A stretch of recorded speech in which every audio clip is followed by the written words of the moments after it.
Powerbankı bu formada əllə doldura bilərsiniz. Güneş enerjisi ilə də işləyən paneli var. Əlimi tutdum, gördüyünüz enerji dayandı. Tutqun havada belə enerji yığa bilir, bax olur. Bu formada antenasını açıb radiosundan istifadə edə bilərsiniz.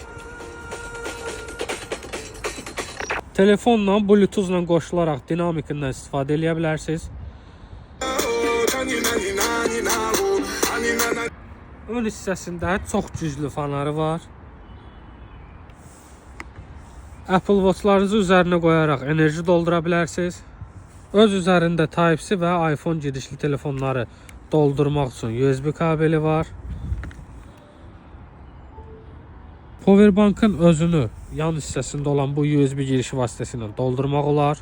Powerbankın alt hissəsində Type-C girişi var enerji doldurmaq üçün, USB çıxışı var və AUX girişi var Bluetooth dinamiklə əlavə olaraq istifadə etmək üçün.